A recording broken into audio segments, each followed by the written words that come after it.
Pelo menos 7 pessoas ficaram feridas em um ataque em Tel Aviv nesta terça-feira.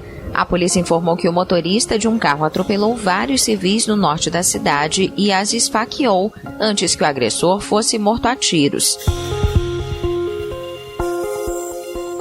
Nesta terça-feira, um ataque terrorista em Tel Aviv, em Israel, deixou ao menos 8 pessoas feridas. O grupo islâmico Hamas disse que o ato ocorreu em retaliação à incursão militar israelense na Palestina. Na segunda-feira, 8 palestinos morreram e 50 ficaram feridos no campo de refugiados de Jenin, naquela que já é considerada a maior operação de Israel contra o território da Cisjordânia em quase 2 décadas.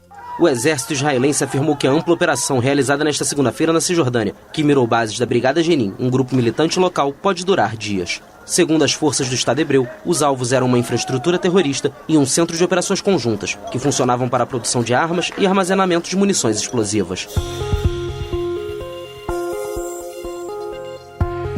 Embora as ofensivas na região tenham aumentado desde o ano passado, a atual se difere devido à realização de ataques aéreos com uso de drones, antes do envio de tropas terrestres. Os 2 atos exemplificam como o conflito tem escalado na região e remetem aos períodos mais violentos entre israelenses e palestinos. Mais do que isso, apontam para o risco de uma nova fase sangrenta na Cisjordânia, dificultando o processo de paz entre as partes. O exército israelense alegou que a operação em Jenin pretende capturar armas e militantes palestinos considerados terroristas. A cidade tem 17 mil habitantes e é vista como um refúgio de centenas de combatentes de grupos como Hamas, Jihad Islâmica Palestina e Fatah. Segundo Eli Cohen, ministro de Relações Exteriores de Israel, os últimos ataques foram coordenados a centros de terrorismo. Estamos atacando centros de terrorismo com grande força. Quero enfatizar que não temos uma luta com os palestinos. Na verdade, nossa luta é com os representantes do Irã em nossa região, principalmente o Hamas e a Jihad Islâmica.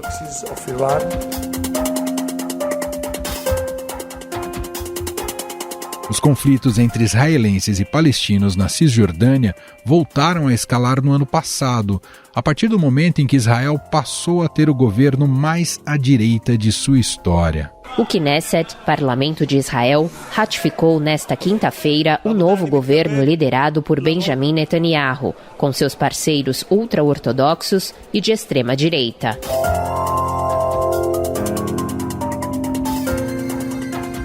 Nos primeiros 6 meses do governo de Benjamin Netanyahu, cerca de 13 mil novas unidades habitacionais israelenses receberam o aval do governo para serem construídas ou regularizadas nesta área do conflito, segundo o grupo anti-assentamento Peace Now. Esse é o maior número registrado desde 2012, quando o grupo começou a monitorar sistematicamente a construção judaica no território ocupado. A questão é que a expansão nos assentamentos dificulta a resolução do conflito e é vista por muitos países como uma violação do direito internacional. Thor Wennesland alerta que o esgotamento é resultado de décadas de violência persistente do exército de Israel contra os palestinos, da tomada de terras dos árabes à expansão dos assentamentos ilegais para a moradia de israelenses, do fracasso nas negociações de paz e do aumento da ocupação na Cisjordânia.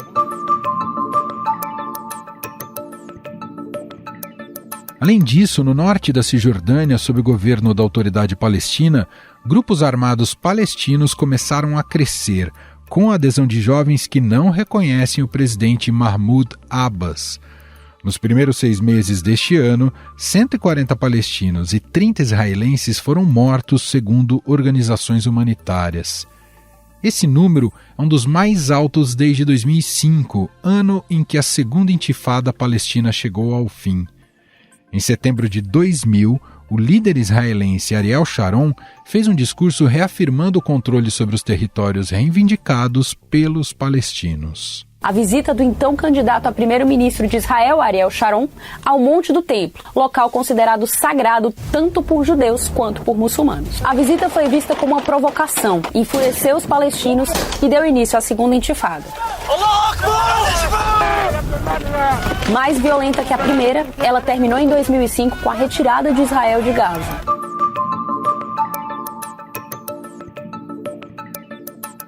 A primeira intifada ocorreu entre 1987 e 1993, quando palestinos enfrentaram o exército de Israel com pedaços de pau e pedras contra a invasão israelense no território. Essa tensão, a superlotação nos territórios ocupados, as difíceis condições econômicas e os confrontos entre o exército israelense e a população palestina provocaram violentos protestos em 1987. Foi o que ficou conhecido como intifada, uma palavra árabe que significa levante. Segundo a agência AFP, uma autoridade local disse que ao menos 3.000 palestinos abandonaram o campo de refugiados em Jenin com medo dos ataques e foram para outros pontos da cidade. Nos últimos 2 anos, organizações terroristas, principalmente no campo de refugiados de Jenin, têm construído infraestrutura importante para a vigilância das atividades do exército israelense e o planejamento de ataques terroristas. O secretário-geral da ONU, o português Antônio Guterres, divulgou o comunicado em que manifesta preocupação com o desenrolar das ações. O secretário-geral da ONU, Antônio Guterres, pediu às partes que diminuam a tensão e reafirmou o apoio ao povo palestino na busca por um futuro de paz, justiça, segurança e dignidade. Já o presidente da Autoridade Nacional Palestina, Mahmoud Abbas, afirmou que a operação é um crime de guerra contra um povo indefeso. Afinal, a que patamar pode chegar essa nova fase do conflito entre israelenses e palestinos? Qual a influência dos extremistas nas tensões? Sobre o assunto, vamos conversar com o professor de Relações Internacionais da ESPM, Gunther Hudzit. Olá, professor, seja muito bem-vindo, tudo bem? Oi, Manuel, obrigado pelo convite. Bom estar aqui com vocês. Infelizmente, falando mais uma vez de violência ali no Oriente Médio. Professor, essas recentes ofensivas militares das forças de Israel na Cisjordânia mudaram consideravelmente a dinâmica do conflito, dada a intensidade delas. A cidade de Jenin está no foco do problema. Queria começar te perguntando, professor, de fato, ela é a principal razão para essa escalada e ela virou um reduto de organização e planejamento terrorista? Definitivamente, Jenin vem nos últimos anos, e já faz alguns anos, não é coisa de um ano só, não, ou 2, se tornou o foco de uma nova dinâmica, porque ali começou a surgir principalmente um grupo, chamado Batalhão de Jenin, e de jovens palestinos sem muitas ligações com a velha cúpula da Fatah, a ala que está no poder na Cisjordânia, da OLP, Organização para a Libertação da Palestina, e que jovens que cresceram nessa situação, a promessa de um Estado palestino, que até agora nunca veio e que, portanto, começaram a se radicalizar. E isso gerou um incentivo para outros grupos em outras cidades, como, por exemplo, em Nablus, o chamado Cova dos Leões, ou Covil dos Leões, dependendo da tradução, que também segue essa mesma linha. Então, de um lado, dos palestinos, tem acontecido isso, do outro, do israelense, um aumento de construção de residências de israelenses, assentamentos que não deveriam acontecer pelo processo de paz que a gente está aí vendo há 30 anos sendo negociado, e até agora nada. Então, esses israelenses colonos também vem se radicalizando como uma resposta à radicalização dos palestinos. Então, uma dinâmica bastante complicada, viu? Há risco desse conflito ficar ainda mais grave, professor, a ponto de se tornar uma nova intifada? Tem esse risco.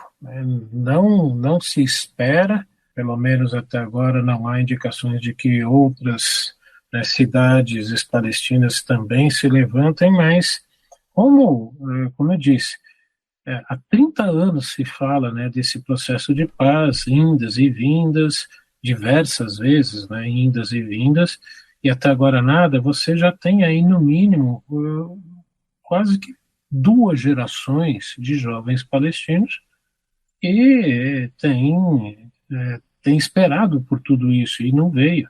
Está uma situação que efetivamente pode levar a essa terceira intifada. Pelo menos os analistas que eu tenho lido dizem que, né, que estão mais próximos lá, né, na região, não parece, mas é literalmente um barril de pólvora. Uhum. Professor, como é que essa nova etapa do conflito mexe com a atual crise política de Israel? Esse é um dos pontos, né, que também tem contribuído muito para essa radicalização e principalmente pela radicalização por parte dos colonos israelenses. Tendo em vista que o primeiro-ministro Netanyahu tem uma série de problemas, inclusive jurídicos, né, sendo processado, que levou a essa proposta no início do ano por membros da sua coalizão, membros de partidos mais à extrema-direita, de interferir nas escolhas dos futuros juízes da Suprema Corte e, principalmente, de um poder do parlamento poder rever decisões da Suprema Corte, levou a um processo de radicalização dentro de Israel que não se via, né, desde a fundação de Israel. O país vivenciou aí praticamente 6 meses de protestos ininterruptos todos os finais de semana. E isso fez com que o primeiro-ministro Netanyahu tivesse que depender cada vez mais desses partidos de extrema-direita, de religiosos e de representantes desses assentamentos na Cisjordânia. Então, com isso, ele fica cada vez mais tendo que apoiar essas medidas tomadas por esses partidos, principalmente ali na ocupação de regiões da Cisjordânia, para se manter no poder. Portanto, tem aí um componente político interno de Israel também importante nessa dinâmica. Professor, qual que é o perfil desses assentamentos ali na Cisjordânia? E a inspiração é mais religiosa ou é territorial também, professor? É difícil separar religião e território, principalmente desses assentamentos. Mas, em grande parte, sim, religiosos, com uma visão, né, de se manter ou recuperar, na visão de alguns, o grande Israel, portanto, o controle por parte de Israel de toda essa Cisjordânia, e, portanto, você ter essa presença física deles lá, é difícil dizer, não, é só realmente por território. A questão religiosa também tem um papel de fundo, vamos dizer assim, muito, muito importante. Na visão do senhor, o Hamas pode reagir a partir da faixa de Gaza ou embute um risco estratégico nesse momento, professor? Pode vir, apesar dos recentes confrontos com alguns grupos até dissidentes do Hamas na própria faixa de Gaza, mas o Hamas está tentando também se firmar no poder, e justamente a presença, né, de outros grupos que não se subordinam a ele levam a essa possibilidade do Hamas não querer escalar, já que para ele manter a sua legitimidade perante os palestinos da faixa de Gaza, precisa melhorar a condição de vida deles. Tá completamente estagnado social e economicamente a região. Então, esse fator econômico / político pode fazer com que o Hamas não escale, mas se houver um aumento muito grande do número de palestinos mortos na Cisjordânia, pode ser que venha a escalar. Qual é o tamanho da diferença entre poderio militar ali de Israel, das forças de Israel, e o tipo de reação que se tem a partir dos palestinos? Há um desequilíbrio considerável, não é, professor? Eu acho que considerável é até muito pouco perto do que é na realidade. Por isso mesmo, essa grandíssima superioridade militar israelense faz com que esses grupos busquem essas ações de terrorismo, como a gente tem visto, né, principalmente a partir de hoje, com um palestino que atropelou, esfaqueou israelenses dentro de Israel, lançamento de foguetes, e quando há uma incursão militar como essa, uma tentativa de emboscada para tentar matar o máximo de soldados israelenses possível, como já aconteceu há poucos anos atrás. Então, eles buscam justamente esses grupos estarem dispersos no meio da população como uma forma de tentar evitar com que essa superioridade gigantesca militar seja que os esmague, né? E por isso mesmo eles se escondem no meio da população palestina numa tentativa de evitar um ataque maior israelense. O conflito pode ter que tipo de reverberação regionalmente ali e também a reação da comunidade internacional, professor?